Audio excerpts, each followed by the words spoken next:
Hello everyone, I am Dr. Swati Sharma, interventional cardiologist at Moga Medicity Super Speciality Hospital. दोस्तों आज हम एक बहुत ही इंपॉर्टेंट टॉपिक को ब्रीफली डिस्कस करेंगे, that is heart attack in young adults. देखिए coronary artery disease यानी कि हार्ट में ब्लॉकेज के कारण हार्ट अटैक हो जाना ये एक मेजर कॉज ऑफ डेथ है अमंग एडल्ट्स।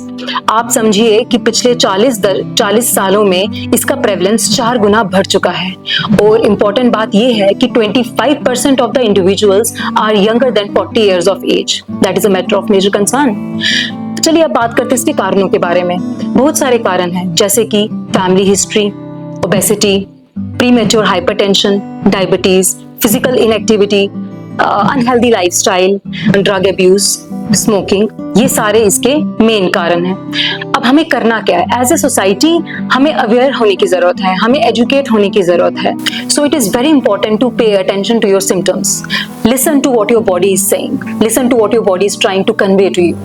कभी भी आपको छाती में दर्द होता है, सांस फूलता है, पसीने आ जाते हैं, चक्कर आ जाते हैं, अचानक कमजोरी महसूस होती है, प्लीज उसको इग्नोर ना करें। इवन इफ वो सिम्टम्स आपको लग रहा है कि 1-2 दिन में रिजॉल्व हो गए, 2-4 दिन में मैं बेटर फील कर रहा हूँ, but please don't ignore what your body is trying to convey to you, what your body is trying to speak to you. Listen to it. आप तुरंत जाएं क्योंकि वो आपको बॉडी एक भगवान की तरफ से सिग्नल दे रही है कि कुछ गड़बड़ है। हॉस्पिटल में जाएं, ईसीजी कराएं ताकि वो देखकर कोई प्रॉब्लम, अगर मेजर प्रॉब्लम है, वो डिटेक्ट हो सके और उसका टाइमली इंटरवेंशन कर सकें ताकि ये कीमती जिंदगी बच सके। अब ये क्यों इतना इंपॉर्टेंट है? Why am I stressing upon this so much? देखें दोस्तों, आजकल पिछले दिनों में आप बहुत सारा सुन रहे हैं कि एक अपेरेंटली हेल्दी इंडिविजुअल शादी में गया, दोस्त की शादी थी, भाई की शादी थी, और नाचते नाचते कोलैप्स हो गया, गिर गया, सडन डेथ हो गई। या फिर कोई यंगस्टर है कॉलेज में या कहीं पर स्टेज पे परफॉर्म कर रहा है, अचानक गिर गया और उसकी सडन डेथ होगी। इसके मेजर कारण होते हैं अरिथमियाज होते हैं। कि क्या मतलब होता है अरिथमिया? अरिथमिया माने हार्ट के अंदर जो होता है उसकी इलेक्ट्रिकल एक्टिविटी में प्रॉब्लम होना, और उसमें एक तरह से आप आम भाषा में कहें शॉर्ट सर्किट हो जाना।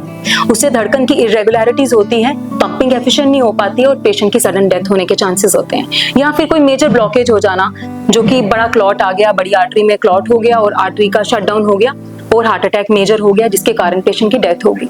इसीलिए बहुत इंपॉर्टेंट है, जब भी आपको कोई बॉडी सिग्नल कर रही है, कोई सिम्टम्स आते हैं, उसको प्लीज इग्नोर ना करें, तुरंत हॉस्पिटल जाएं ताकि ईसीजी कर सकें, उसमें कोई प्रॉब्लम आती है तो टाइमली इंटरवेंशन कर सकें।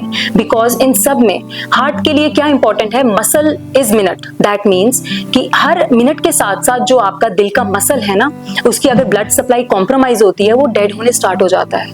और जितनी जल्दी हम उसका फ्लो को रिवाइव कर सके, उतना ज्यादा हम उसको बचा सकते हैं। उससे जो पेशेंट की आगे की क्वालिटी ऑफ लाइफ, जान तो बचेगी, आगे की क्वालिटी ऑफ लाइफ भी जो है इंप्रूव हो जाएगी। इसलिए please stay aware, stay happy, stay healthy. Thank you.